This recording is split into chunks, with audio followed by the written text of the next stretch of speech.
Jusqu'à 9h, Good Morning Business. Et à 7h20, nous recevons Sylvain Bersinger, économiste chez Asterès. Bonjour. Bonjour. Également auteur de ses ouvrages, Apprenons l'économie avec San Antonio ou encore Les entrepreneurs de légende. Asterès qui analyse cette semaine l'impact des confinements en Chine sur les exportations françaises. Alors il y a plusieurs scénarios évidemment, du pire au moins pire. Le moins pire, ce serait 1,7 milliard de pertes sur les exportations françaises si les confinement en Chine s'arrêtait maintenant, à la fin du mois, c'est-à-dire demain finalement. Oui, alors c'est sûr que sur la situation chinoise, il y a une incertitude totale qui est qu'on ne sait pas combien de temps vont durer les confinements, combien de millions de personnes vont être confinées.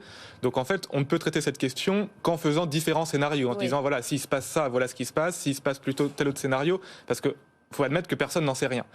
Donc on a pris plusieurs scénarios, on s'est demandé si, comme vous le disiez, demain, donc à la fin du mois, tous les confinements en Chine s'arrêtaient, l'épidémie s'arrête, jusqu'à la fin de l'année. Qu'est-ce qui se passerait ? Notre estimation, c'est que, comme vous l'avez dit, sur l'ensemble de l'année 2022, il y aurait une perte pour les exportations françaises d'environ 1,7 milliard d'euros. Donc sur la croissance française, ça ferait moins 0,1 point à peu près. Enfin, ce serait un impact très limité. Donc on a essayé de se demander, en fait, pour faire cette estimation, parce que c'est très difficile, en fait, de voir, alors est-ce que c'est plutôt telle ville qui est confinée dans tel secteur, avec telle implication ? On a essayé de se demander qu'est-ce qui s'est passé en 2020 et de reproduire un peu la situation de 2020 sur 2022. C'est-à-dire, en 2020, il y avait eu tant de millions de personnes confinées pendant tant de temps. Si en 2022, il y a tant de millions de personnes confinées sur telle durée, voilà ce que ça fait. En fait, c'est un peu une règle de 3, oui. Il faut dire ce qui est. Donc, pour reproduire la situation de 2020 sur 2022, pour essayer d'estimer l'impact. Dans le cas le pire, c'est moins 8,6 milliards, c'est-à-dire 0,4 points de croissance en moins pour 2022, c'est beaucoup.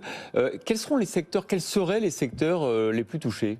En fait, principalement, ce serait l'aéronautique, probablement, puisque en fait sur 2020, ce qui est très intéressant quand on regarde les exports en Chine, à peu près tous les secteurs ont continué à croître, ou en tout cas se sont stabilisés, sauf deux, l'aéronautique, qui a vraiment perdu beaucoup, qui est le premier exportateur français en Chine, et un petit peu les vins et spiritueux aussi, qui ont perdu un petit peu. Oui. Et donc ce serait probablement ces deux secteurs-là qui seraient à nouveau touchés, ce qui est assez logique, parce que l'aéronautique, quand les gens sont confinés, qu'on ne peut plus voyager d'une ville à l'autre, forcément, les gens prennent moins l'avion, il y a moins de ventes d'avions, il y a moins besoin de réparer les avions, de pièces de rechange, etc. Donc c'est pas très surprenant que ce soit ce secteur qui soit le plus touché, parce que c'est à la fois le fleuron français à l'export, et c'est à la fois un des secteurs qui est évidemment en tête de pont quand il y a des blocages sur les mouvements de population. Bon, la durée de ces confinements va dépendre notamment du congrès du parti à la fin de l'année, enfin en tout cas à l'automne. C'est pour ça qu'on ne sait pas exactement dire combien de temps ces confinements vont durer. Ce que vous dites en revanche, c'est que les autorités chinoises sont quand même soucieuses de maintenir la production dans les usines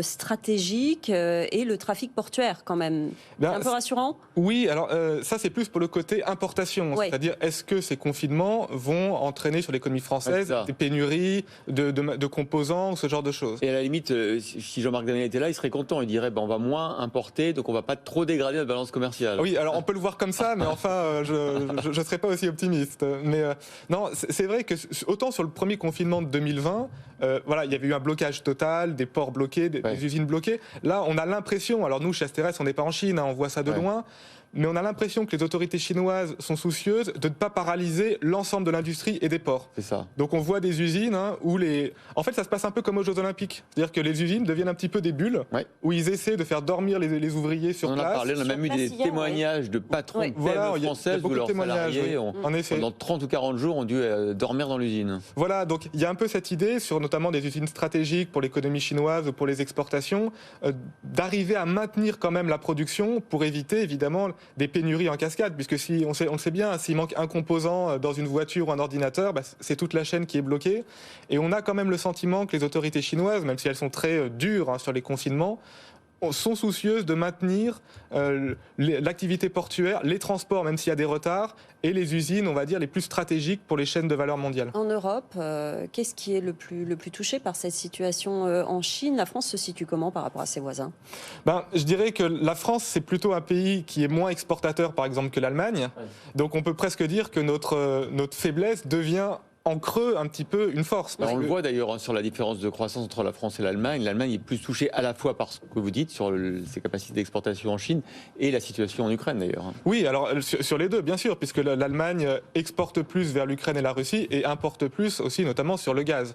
Donc c'est vrai que la France, qui est un petit peu moins tournée à l'international, que ce soit pour ses importations ou ses exportations qu'un pays comme l'Allemagne ou les Pays-Bas ou d'autres pays, ce que d'habitude on dit que c'est plutôt une faiblesse, là devient presque un peu une force. Merci beaucoup Sylvain Bersinger, économiste chez Asterès, d'avoir été l'invité de Good Morning Business.